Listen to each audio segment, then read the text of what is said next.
bagaimana ruh ketika setelah dicabut dari jasad. Maka kalau kita membaca dalam satu riwayat dari Bara' bin Azib, kita akan menjumpai ruh itu kalau dicabut dari jasad, maka kita harus paham, malaikat itu Pak, kalau akan mendapati orang itu meninggal dunia, maka para malaikat itu akan datang serombongan. Kemudian dalam satu riwayat hadis, Rasulullah itu berkata ketika beliau itu bersandar ke tongkat, maka beliau mengatakan istaidu min adzabil qabr, berlindunglah kalian dari azab kubur. Diulang-ulang oleh Nabi sampai 3 kali. Kemudian Nabi mengatakan idza kana al-mu'min fi inqita'i minad dunya wa iqbalu minal akhirah. Seorang mukmin itu kalau akan meninggalkan dunia dan datang dalam urusan akhirat, nazala ilaihi malaikatun minal malaikah, maka akan datang serombongan para malaikat-malaikat. Kalau yang didatangi itu adalah orang yang beriman, yang datang malaikatur rahmah bersama dengan malaikat maut. Malaikat yang mencabut nyawa, penamaan yang benar bukan malaikat Israel, tapi penamaan yang benar itu malaikat maut. Dia datang serombongan bersama dengan malaikatur rahmah. Para malaikat kemudian di mana? Fajalasu inda mudil basar. Para malaikat itu duduk sejauh mata orang itu ketika memandang. Makanya orang kan kadang-kadang kalau mau meninggal dunia begini. Itu bukan melihat tatapan kosong, tetapi dia melihat sesuatu yang tidak pernah dia jumpai seumur hidupnya. Mana malaikat itu kalau yang akan dicabut adalah orang yang beriman, malaikat itu akan membawa 2 barang. 1, kafanun min akfanil jannah, kain kafan dari surga. 2, hanutun min khunutil miski, dan yang kedua itu akan membawa minyak wangi yang diambil dari surga. Setelah kemudian duduk sejauh mata memandang, yang akan datang, yang turun 1, malaikat maut di atas kepalanya. Setelah dicabut semuanya sempurna, malaikat maut selesai tugasnya. Kemudian diserahkan kepada malaikatur rahmah. Kalau dia orang yang beriman, dibalut sama kemudian kain kafan yang diambilkan dari surga, diberikan minyak wangi dari surga. Itu loh Pak, masalah pakaian itu saking pentingnya. Ruh itu aja masih dikasih pakaian. Makanya orang kalau sampai ngeremehin aurat itu kebangetan. Karena ruh saja ditutupin itu, kemudian bagaimana dengan kain kafan yang diambil dari surga. Ditutup dengan kain kafan dari surga. Lalu kemudian dibawa ke langit yang pertama. Setelah dibawa ke langit yang pertama, Rasulullah mengatakan fastaftahu lahumul bab. Mereka meminta supaya dibukakan pintu langit yang pertama. Pintu langit yang pertama terbuka.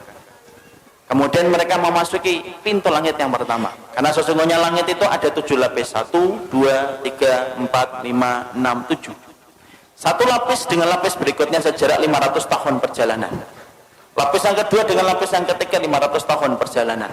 Atasnya Pak ada pohon bidara Pak, makanya dinamakan Sidratul Muntaha. Sidrah itu bidara, Muntaha itu puncaknya langit.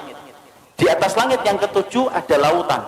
Dari dasarnya sampai permukaannya 500 tahun perjalanan. Di atas yang tempat yang begitu besar, itulah nanti kemudian yang menjadi salah satu tempat arasy-Nya Allah. Maka naik itu melewati langit yang pertama. Seluruh para malaikat gemuruh Pak, cuma kita tidak mendengar. Kita tidak pernah mendengar itu, makanya dijadikan, kenapa pendengaran kita terbatas? Kalau dijadikan pendengaran kita sensitif, malah tidak bisa tidur.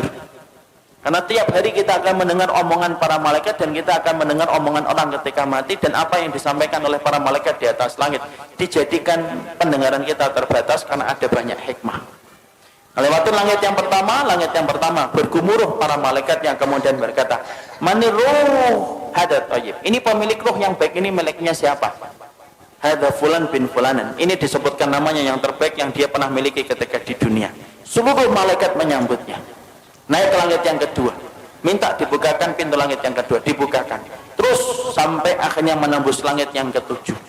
Ketika meminta untuk dibukakan pada langit yang ketujuh, maka Allah berfirman, sesungguhnya aku menciptakan dia dari tanah. Aiduhu ilal ardi. Kembalikan dia ke bumi, maka disitulah aku menciptakan, dan disitulah kemudian aku akan membangkitkan kedua kalinya. Akhirnya para malaikat kemudian membawa ruh itu, kemudian ketemu dengan jasadnya yang sedang dibawa oleh para pelayat ke area kuburan. Maka kemudian bertemulah kemudian jasad itu dengan ruh. Ya, jasad ini masih dipakai? Enggak, ini sudah selesai. Jadi yang kita pakai ini jasad sementara saja, ini kendaraan kita di dunia. Nanti ketika kita sudah mati, ketika dikumpulkan di padang mahsyar, dikumpulkan di surga, tidak pakai jasad ini. Jadi jangan khawatir yang tiba-tiba kemudian kok saya hidungnya gini, tenang, sampai mati doang. Nanti kalau sudah mati diganti hidungnya sama Allah. Karena nanti kalau kita sudah mati, nanti kita akan dikumpulkan di surga. Fisik kita itu sudah beda dengan fisik di dunia. Makanya fisik kita nanti kalau masuk surga sebagaimana fisiknya Nabi Adam. Tingginya 60 hasta, sekitar 30-40 meter. Maka ketika jasad itu dibawa ke liang kubur, sempat diketemukan dengan roh sebentar. Tapi saat itu jasad sudah tidak ada faedahnya. Kemudian ketika sudah ketemu kembali di area kuburnya, dia sempat mendengar suara terompah terakhir pelayat ketika keluar dari kuburan. Setelah itu kemudian datang pertanyaan mungkar datang, kan menanyakan 3 perkara. Apa, siapa robnya, siapa nabinya, apa kitabnya, ataupun agama, apa agama yang diutus kepadanya. Setelah dia mampu menjawab itu, maka yang mampu menjawabnya itu siapa? Apakah dirinya? Enggak. Tapi yang menjawabnya itu adalah dibantu sama Allah. Makanya Rasulullah membacakan ayat yusabbitullahu alladhina amanu fil qawli tsabit fil hayati dunya wa fil akhirah.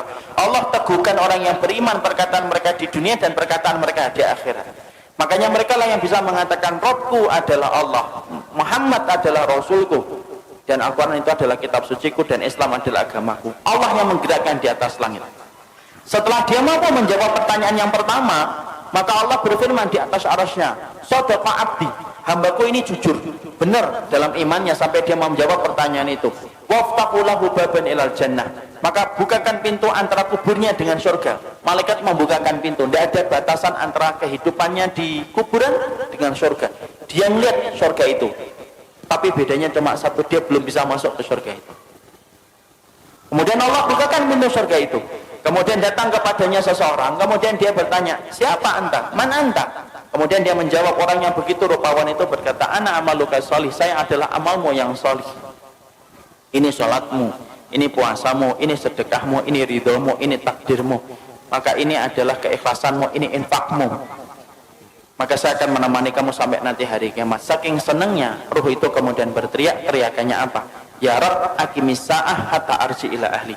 Ya Rabbku, tegakkanlah hari kiamat supaya aku ketemu cepat dengan keluargaku. Masya Allah. Jadi memori tentang keluarga itu tidak pernah hilang. Sampai orang ketika di kuburan pertama kali, tidak ada yang dia lupakan kecuali adalah masalah dia bersama keluarga. Nah, disitulah kita paham. Kemudian pertanyaan kita, ruh itu ditempatkan di mana, Ustaz? Ruh itu ditempatkan oleh Allah berdasarkan perkataan yang disampaikan oleh Imam Ibnu Qayyim itu macam-macam. Ada ruh yang ditempatkan di dalam kubur mendapatkan kenikmatan. Ada ruh yang ditempatkan yaitu di tempat-tempat yang berbeda. Ada ruh antara langit dan bumi. Ruhnya siapa? Orang yang punya hutang ketika dia tidak membayarkan hutang itu sampai dia meninggal dunia. Ada ruh yang kemudian ditempatkan di tanur. Tanur itu tempat kayak periuk, masuknya kecil, keluarnya besar.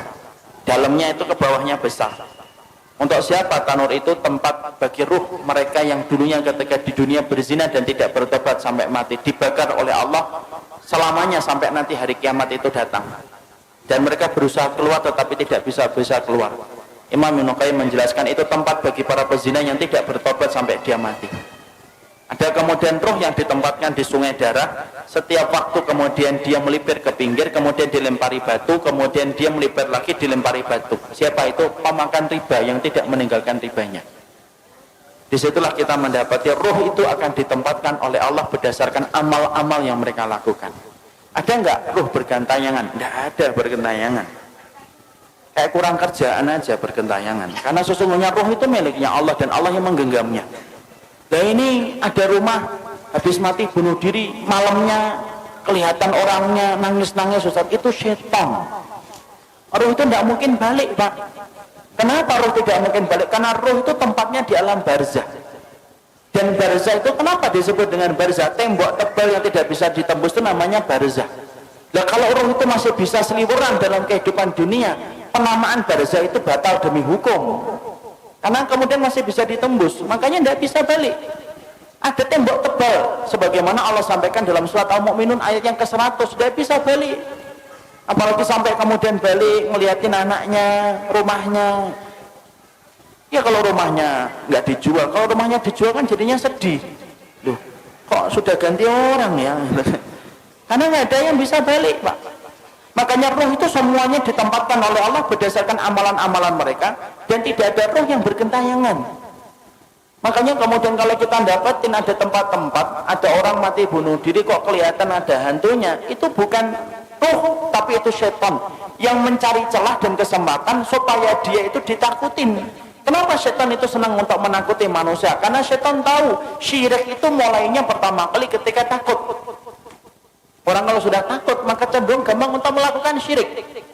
Kalau sudah syirik nyebar kemenyan. Kalau sudah syirik dia akan kemudian korban di situ, di tempat yang dia takutin. Kalau sudah takut dia akan lewat sambil mengatakan, "Kula nuwun Mbah, ngapunten lewat Mbah." Lewat. Itu kemudian mulainya dari ketakutan. Makanya kemudian tidak ada roh yang bergentayangan, itu tidak ada. Yang ada itu apa? Setan.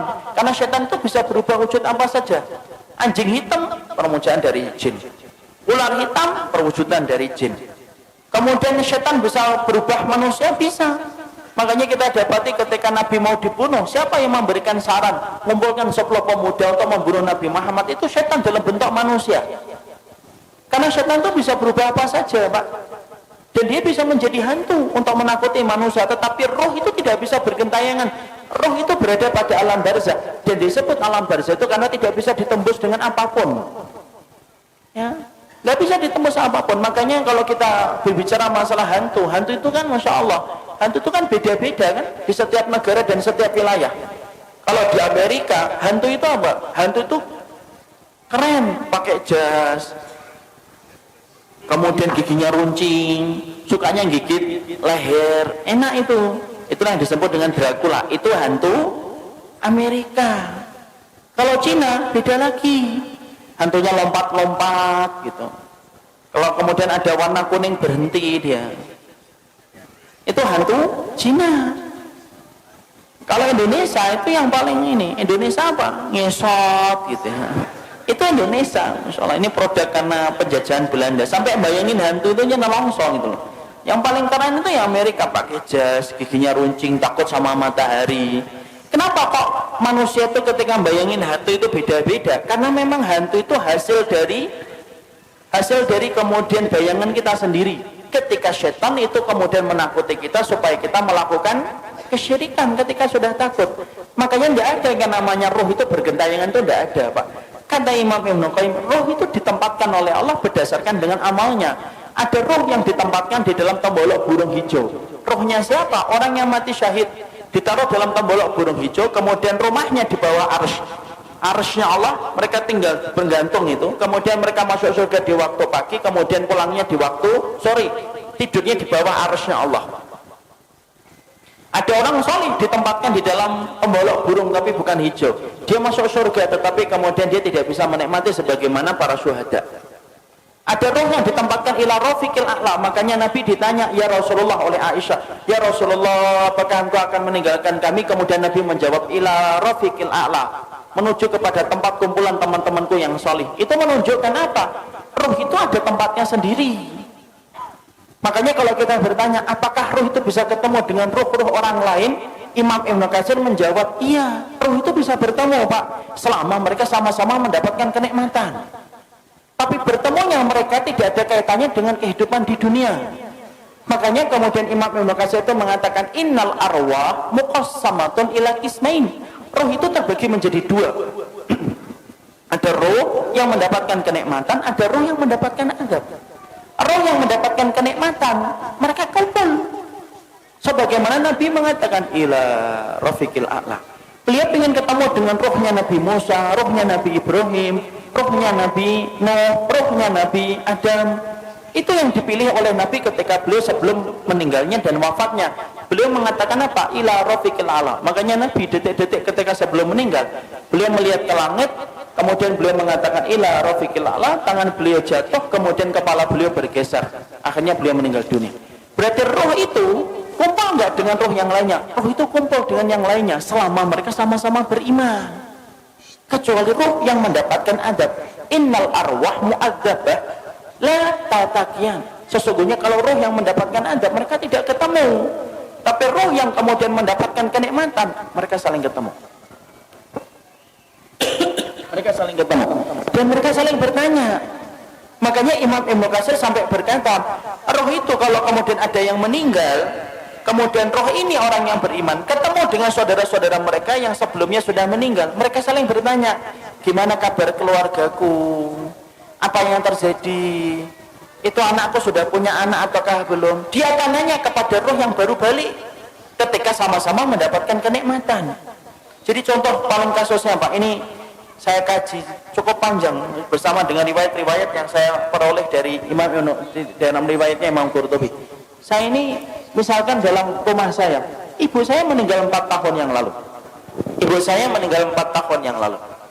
Kemudian ada itu keponakan beliau itu meninggal 2 bulan yang lalu. Ini kalau sama-sama beriman sebagaimana keyakinan dari Ahlussunnah, Imam Qurtubi, Imam Ibnu Qayyim, itu ibu saya insya Allah kalau beliau mendapatkan kenikmatan di alam kubur akan ketemu dengan keponakannya, sepupunya. Dan ketika mereka ketemu, mereka saling bertanya, gimana kabarnya Fulan? Gimana kabarnya Fulan? Fulan gimana? Bagaimana desa di sana sekarang? Kenapa mereka bertanya tentang keadaan keluarganya dan keadaan kampungnya? Karena mereka sudah terputus kabarnya dari kehidupan di dunia. Makanya inilah yang menjadikan kita akhirnya memahami, ternyata roh itu, dia itu ada yang mendapatkan kenikmatan, dan di antara kenikmatan itu akan dipertemukan dengan roh-roh yang beriman. Sebagaimana kita nanti dalam di urusan akhiratnya di surga, kita akan dipertemukan dengan teman-teman kita yang dulu menemani kita dalam kebaikan ketika berada di surga. Sama, roh pun sama Pak.